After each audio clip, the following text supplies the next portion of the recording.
और चलिए खबरों की शुरुआत बड़ी खबर से कर लेते हैं और ये बड़ी खबर सामने आ रही है मुख्यमंत्री के दौरे को लेकर। ये बड़ी खबर है, रामपुर के दौरे पर रहेंगे मुख्यमंत्री योगी आदित्यनाथ। जनसभा को भी उन्होंने संबोधित किया। घनश्याम सिंह के लिए उन्होंने वोट भी मांगे हैं। पीएम के कारण सीमाएं सुरक्षित, ये स्टेटमेंट भी उन्होंने दिया है कि प्रधानमंत्री नरेंद्र मोदी के कामकाज की जमकर तारीफ की है मुख्यमंत्री ने। उन्होंने कहा कि आज जो देश की सीमाएं सुरक्षित हैं वो प्रधानमंत्री नरेंद्र मोदी के कारण ही देश की सीमाएं सुरक्षित हैं। तो रामपुर के दौरे पर रहे मुख्यमंत्री योगी आदित्यनाथ, यहां पर जनसभा को संबोधित किया। बीजेपी प्रत्याशी के पक्ष में वोट करने की अपील उन्होंने लोगों से की है। और घनश्याम सिंह यहां से बीजेपी के प्रत्याशी हैं जिनके लिए वोट की अपील आम जनता से उन्होंने की है और साथ ही प्रधानमंत्री के कामों की जमकर तारीफ की है। उन्होंने कहा कि आज हम देश में सुरक्षित हैं, हमारे देश की सीमाएं सुरक्षित हैं, इसके कारण प्रधानमंत्री नरेंद्र मोदी का जो कार्यकाल है। तो ये मुख्यमंत्री के दौरे के दौरान की तस्वीरें हैं जब मुख्यमंत्री यहां पर पहुंचे और जनसभा को संबोधित किया।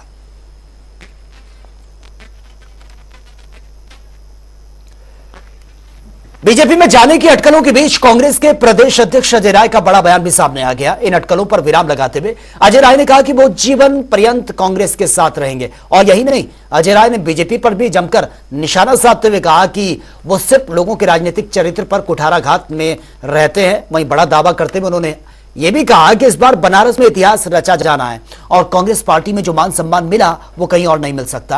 आपको बता दें कि अजय राय को लेकर ये खबरें आ रही थी, अटकलें थी कि अजय राय बीजेपी ज्वाइन कर सकते हैं, मुख्तार के भाई अफजाल के खिलाफ चुनाव लड़ सकते हैं।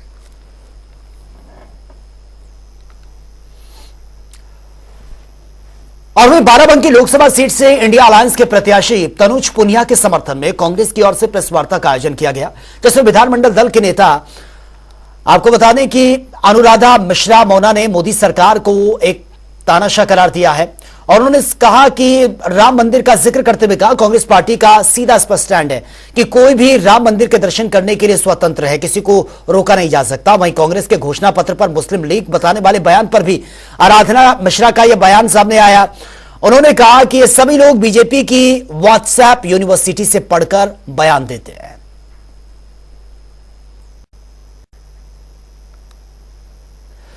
राजस्थान से राज्यसभा सांसद की ओर और कांग्रेस नेता प्रमोद तिवारी मां विंध्या मानसिनी के दर्शन और पूजा करने के लिए मिर्जापुर वो पहुंचे थे। हालांकि इस दौरान उन्होंने बीजेपी पर निशाना भी, जिसमें उन्होंने कहा था कि जो चोरी करेगा वो जेल जाएगा। प्रमोद तिवारी ने कहा कि सबसे पहले बीजेपी को खुद के खिलाफ एफआईआर लिखानी चाहिए।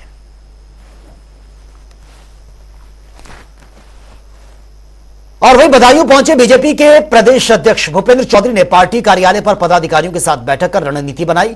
इस दौरान बीजेपी कार्यालय पर सैकड़ों लोगों ने बीजेपी की सदस्यता को ग्रहण किया। साथ ही प्रदेश अध्यक्ष ने सपा नेता शिवपाल यादव पर निशाना भी साधा है। उन्होंने कहा कि सपा सरकार में गुंडागर्दी और भ्रष्टाचार चरम पर है और आज मोदी और योगी सरकार में भ्रष्टाचार की कोई जगह नहीं है।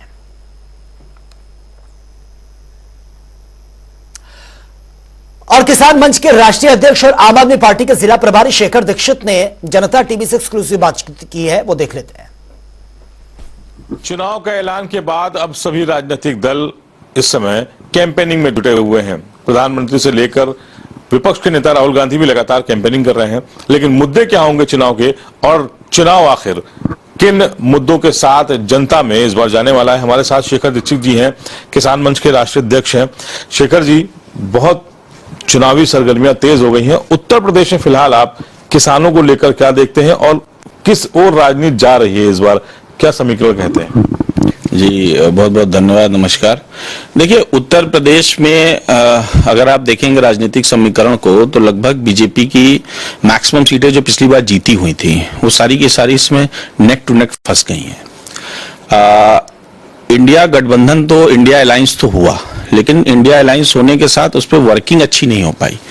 वर्किंग नहीं अच्छी होना बस शायद मोदी के लिए प्रॉफिटेबल होगा, इसलिए बहुत सारी सीटें ऐसी होंगी कि जिसमें वो फाइट देने में या पीछे आगे होने में कुछ हो सकते हैं। अदरवाइज मुझे लगता है यहाँ विपक्ष को 35 से 40 सीट जीतना चाहिए था।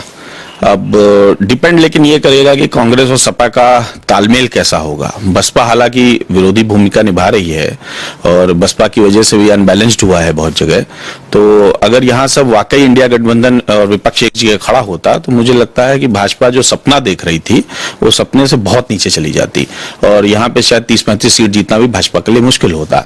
लेकिन अभी के हालात के हिसाब से हम ये देखते हैं कि अभी भाजपा नेक टू नेक कम से कम 45 सीटों पे तो फंसी हुई है। बेरोजगारी, युवा, महंगाई और जिस तरह से नौकरियों का लैप्स हुआ, 52 लाख बच्चों ने भी एग्जाम दिया, सिर्फ सिपाही भर्ती पे 60,000 की भर्ती थी। क्या लगता है कि ये सब मुद्दे हावी होंगे अगर मतलब पार्टियां नहीं लड़ेंगी? क्या जनता चुनाव में होगी इस बार? देखिए, भारतीय जनता पार्टी ने एक बहुत बढ़िया मुद्दा पकड़ रखा है, राम का मुद्दा। अब देश में जब 70-75% लोग हिंदू रहते हों तो वो राम जी का क्या विरोध करेंगे? उन्होंने एक अपनी नस दबा रखी है अंत में राम जी के नाम पर, राम जी के नाम पर, तो एक ऐसा माहौल बना देते हैं कि मुस्लिम हावी हो जाएगा, हिंदू मुस्लिम तुष्टीकरण करते हैं, तो इससे वो फायदा लेते हैं। अच्छा, जनता के साथ क्या है कि जो लोग इन मुद्दों पे लड़ते भी हैं वो भी वोट के समय धर्मों में डिवाइड हो जाते हैं, वो भी वोट के समय जातियों में डिवाइड हो जाते हैं। तो ये एक प्रॉब्लम होती है कि इन मुद्दों से बहुत ज्यादा फायदा नहीं मिल पाता है। अब जैसे दिल्ली जैसा प्रदेश जो है वहां पढ़े लिखे लोगों की संख्या बहुत ज्यादा, केरल जैसा प्रदेश है जहां 97-98% पढ़े लिखे लोगों की संख्या है, तो वहां तो इसका इंपैक्ट होगा। वहां तो आप बात करेंगे विकास की, रोजगार की और अपने मूलभूत चीजों की तो पड़ेगा। लेकिन मुझे लगता है कि जहां पे अवेयरनेस नहीं है, जहां पे साक्षरता नहीं है, वहां इसका, अब जैसे उत्तर प्रदेश ही है, किसान कितनी संख्या में होगा? किसान यहाँ मुझे लगता है 74% की संख्या में अभी भी है। उसके बावजूद आप किसान के मुद्दे पे वोट नहीं पाते हैं, ना आप करते हैं। मैं तो 20 साल से किसानों के बीच में रेगुलर वही समझाता आया हूं कि आपको अपने मुद्दों पे वोट करना चाहिए, पर वो नहीं करते हैं।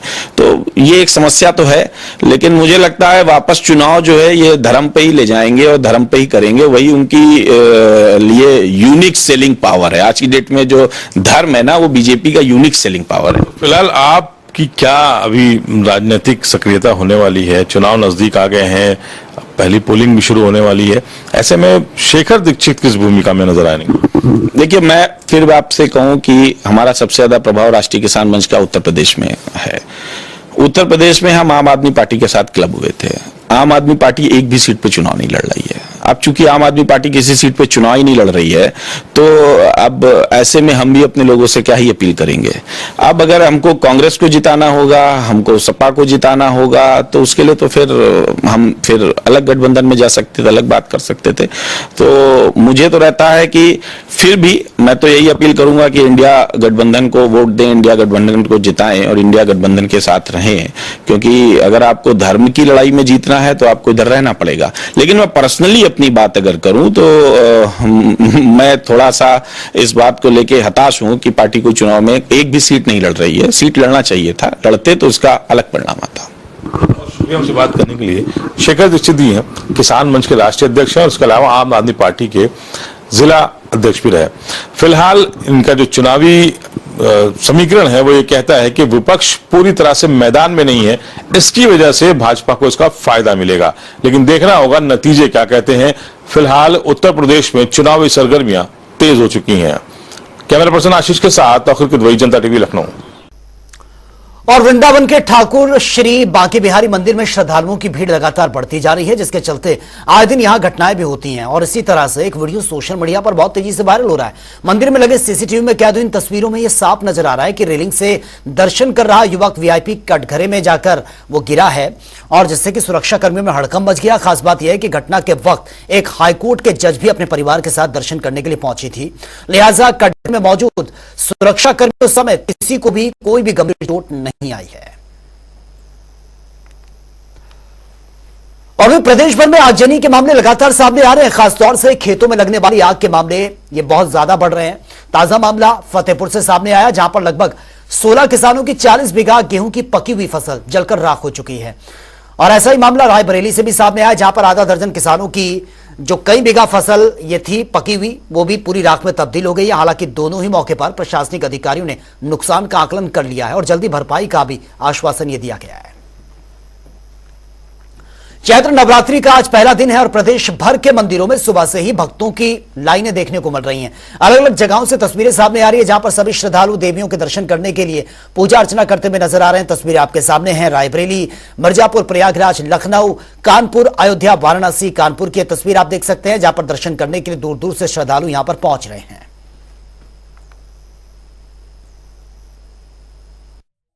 आज चैत्री नवरात्र का पहला दिन है और बता दें आपको कि चैत्री नवरात्र सनातन धर्म के नए वर्ष का पहला माना जाता है महीना। और आपको दिखा रहे हैं इस समय हम अलौकिक मंदिर में हैं। बता दें अलोक शंकरी मंदिर में यहाँ शक्तिपीठ है और सबसे बड़ी बात बता दें पालने के स्वरूप में यहाँ माता की पूजा होती है। सुबह से ही भक्त यहाँ पर आ रहे हैं और पूजा अर्चना और दर्शन माता कर रहे हैं। और बता दें यहाँ पर ये फूट के ऊपर बना पालना है और पालने के स्वरूप में माँ की यहाँ पूजा होती है और लोग सुबह से यहाँ पर पूजा अर्चना दर्शन कर रहे हैं। और सबसे बड़ी बात है कि आज भक्तों का जन सैलाब उमड़ा है क्योंकि 9 दिन तक अलग अलग स्वरूप में माँ की पूजा होती है अलग अलग मंदिरों में, शक्तिपीठों में। मगर सबसे खास बात है कि अलोक शंकरी मंदिर में माँ का अलग अलग श्रृंगार होता है और साथ यहाँ पालने के स्वरूप में होता है। और हम और लोगों से यहाँ बात भी करेंगे। आप लोग यहाँ आए हैं, आज चैत्र नवरात्र का पहला दिन है, जिस तरह दर्शन कर रहे बहुत भीड़ है, कैसा लग रहा है? बहुत अच्छा लग रहा है। देखिए नवरात्र का आज पहला दिन है और यहाँ पर और लोग से भी हम बात करेंगे कि किस तरह से। ये बताइए आज आप लोग आए हैं, आज चैत्र नवरात्र का पहला दिन है। आज अरे बहुत अच्छा है, बहुत पुण्य है हमारे को। और हम हैदराबाद से आया, देखिए रामनगरी से आए हैं और यहाँ पर माता के दर्शन कर रहे हैं। और यहाँ पर आप देख सकते हैं एक के बाद एक लोग कतार में पहुंच रहे हैं और माँ के दर्शन करते हुए बाहर की ओर जा रहे हैं। और सबसे खास बात ये भी है कि यहाँ पर पूरी चाक चौबंद व्यवस्थाएं की गई है, सुरक्षा के कड़े इंतजाम है। और ऐसे में कड़े इंतजाम में लोग भक्त यहाँ पर पहुंच रहे हैं, दर्शन कर रहे हैं। और लोगों से बात करने की कोशिश करेंगे। मतलब कि अब दर्शन करने के बाद हमको अंदर शांति मिलती है, अच्छा लगता है, विश्वास बना है और लगता है जो कुछ हो रहा है होगा इनकी कृपा से ही हो रहा है। जी अच्छी व्यवस्थाएं हैं। जी जी ये माता बारी। आप लोग कहाँ से आए हैं दर्शन करने? अंदाज से। कैसा लग रहा माँ के दर्शन? अच्छा। देखिए कोई रामनगरी से तो कोई पीएम मोदी के शहर से यहाँ पहुंच रहा है और यहाँ पर माता के दर्शन कर रहा है क्योंकि माता के दर्शन करने शक्तिपीठों में से एक है और यहाँ का एक अलग महत्व है। पूरे प्रयागराज में लोग यहाँ पहुंचकर दर्शन करते हैं और अपने सुख समृद्धि के लिए कामना करते हैं। जनता टीवी के लिए सैयद मोहम्मद आमिर, प्रयागराज। और वहीं केंद्रीय मंत्री और सांसद स्मृति ईरानी आज रायबरेली पहुंची है जहां पर उन्होंने नवरात्रि के पहले दिन के अवसर पर माता मिठुरिन देवी धाम में यह पूजा अर्चना करती हुई नजर आई हैं। स्मृति ईरानी के साथ विधायक अशोक कोरी भी उनके साथ नजर आए। तो फिलहाल इस बुलेटिन में मेरे साथ इतना ही, लेकिन जाते जाते आपको छोड़ जाते हैं जनता टीवी के तमाम रिपोर्टर्स की ग्राउंड जीरो रिपोर्ट के साथ। नमस्कार।